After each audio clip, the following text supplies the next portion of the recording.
अब आज के बाद में ये विद्यार्थी कॉलेज की ओर प्रवेश करेंगे, महाविद्यालय शिक्षा के लिए, विश्वविद्यालय शिक्षा के लिए आगे जाएंगे। लेकिन मेरा यह मानना है, क्योंकि अभी तक तो आप इस विद्यालय की चार दीवारी में हैं, और जब इससे बाहर आप खुले मैदान में जाएंगे तब आप लोगों को पता चलेगा कि हमारा विद्यालय जीवन कितना आनंदमय था, कितना अच्छा था। हमारे गुरुजी हमको जरूर छड़ी से कभी डराते थे, कभी हमें जोर से डांट लगाकर भी कहीं न कहीं चुप करवाते थे या हमें अनुशासित करते थे, लेकिन वो जीवन और वो काल कितना श्रेष्ठ था। क्योंकि अब जब आप इस विद्यालय से बाहर निकलेंगे आप पूरी तरह से स्वच्छंद होंगे। अब आपकी जिम्मेदारी ज्यादा बढ़ गई है। मैं कक्षा द्वादश वालों से मुखातिब होकर ये बात कह रहा हूं, अब आप लोगों की जिम्मेदारी बहुत ज्यादा बढ़ गई है।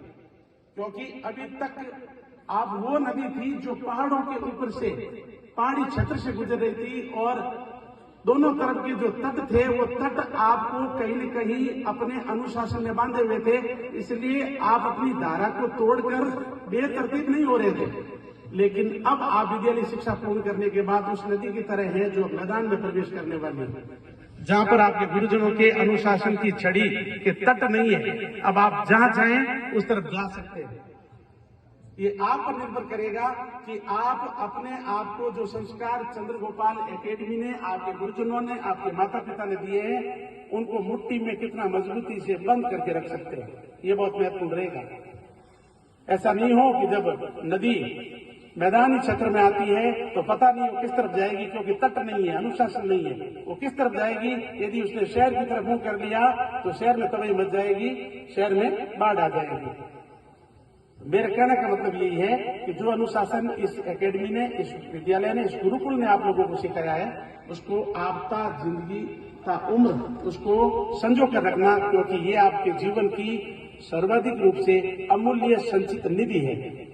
ये वो खजाना है जो पग पग पर, चाहे आप बिकनपुर में रहें, चाहे आप जोधपुर जाएं, चाहे मुंबई जाएं, चाहे आप चेन्नई जाएं, चाहे आप दिल्ली जाएं, और चाहे आप कहीं विदेश में जाएं, सरकारी नौकरी करें। यदि आप सरकारी नौकरी नहीं करें तो हमारे सोनी जी ने जैसा बताया, रमेश जी ने, आप अपना भी कोई स्टार्टअप कर सकते हैं, कोई अपना बिजनेस खोल सकते हैं, आप कोई हुनर सीख सकते हैं, आप कौशल विकास कर सकते हैं। लेकिन जिंदगी में सफल होने का तरीका एक ही है, वो ये है कि हम अपने जीवन को संस्कारों में पूरी तरह से डाले हुए रखें। संस्कार यदि हमारे पास रहेंगे, संस्कार और शिक्षा दोनों का समन्वय होगा तो जीवन उतना ही सुंदर और उतना ही श्रेष्ठ होगा।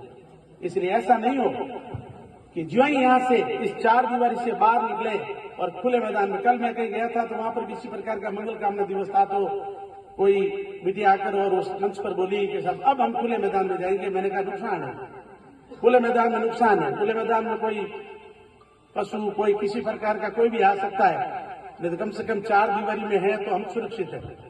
इसलिए ये नहीं कहें कि अब हम उच्छृंखल हो जाएंगे, अब हम बाहर जाएंगे, स्वतंत्र हो जाएंगे। नहीं, आपको जो कुछ इस विद्यालय ने दिया है, यहाँ के गुरुजनों ने दिया है, ठीक है, उससे आप कृतार्थ होइए, उसको एक पूंजी बनाकर संचित रखिए, और पग पग पर जहां भी आपको लगे कि आपका पथ कहीं रास्ते में फिसल सकता है या आपका रास्ता कहीं आपको लगता है कि गलत दिशा में जा सकता है, तो जरूर अपने माता पिता के द्वारा दिए गए संस्कार और अपने गुरुजनों के द्वारा, विद्यालय परिवार के द्वारा दिए गए संस्कार को आप लोग